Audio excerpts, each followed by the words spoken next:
आता हे गणमाळ आहे त्याच्यासाठी मी माळा इथनं पूजून येतो आणि ज्या दिवशी चौकावरती मी माळ पडली जातो त्यावेळेस प्रत्येक शिष्याला ही माळ गळ्यामध्ये घालत असतो. माळ पडली जाताना प्रत्येक शिष्याला ही माळ घेणं ही जरुरीची असते म्हणून देवीला पायाला लावून मी माळ आणलेली. आता प्रत्येक शिष्या ज्याच्या दारात गेनमाळ असेल तिथे गेनमाळ करताना ही माळ गळ्यामध्ये घालतो. असं हे देवीचं जगदंबेचं आदिमाय शक्तीचं वैशिष्ट्य आहे. आई राजा उदे उदे पण देवीच्या गादीला लावूनच ही माळ शिष्याच्या गळ्यामध्ये घालत असते.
आशीर्वाद बाबाला माझ्या सुखाचं राहू दे. आशीर्वाद अशीच गुढी राहू दे आमच्यावर माया राहू दे. आंबा माय पाठीवर हात फिरविला आशीर्वाद लागू दे.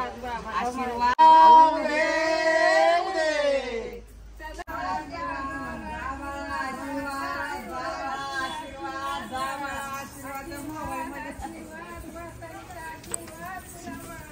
मंदिराच्या पाठीमागन भारतीचा मठ, मंदिराच्या पाठीमागन भारतीचा मठ. आई ग अंबाबाई ग तुझं सोकट्या चढाव. आज तुळजापूरच्या तुळजाभवानीचं दर्शन करायला आलोय. इतकं सुंदर असं आईसाहेबांचं दर्शन झालं. सकाळी उठल्यापासून एकच मागतो जगदंबे आदिमाय शक्ती सगळ्यांची लेकरं सुखी राहू देत.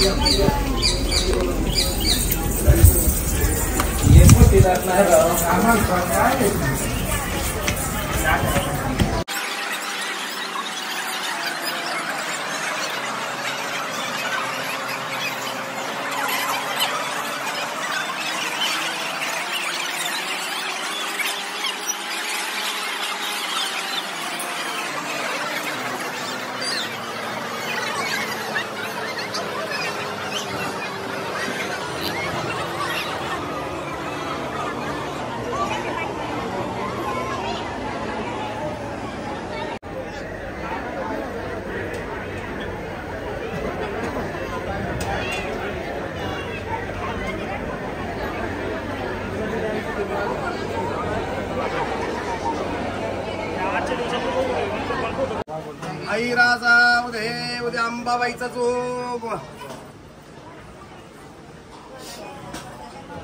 अंबाबाईचा जोग.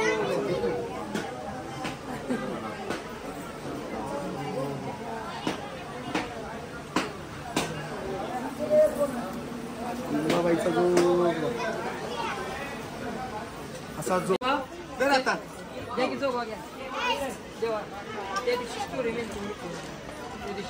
अहो ते तुमचं दुसरं कोणतं असेल. तुमच्या आयडी ओरिजिनल आयडी आयडी सांगा बरं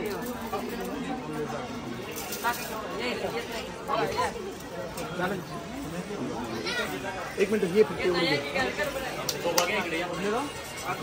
आई राजा उदे उदे सदानंदीचा उदे अंबाबाईचा जोग अंबाबाईचा जोग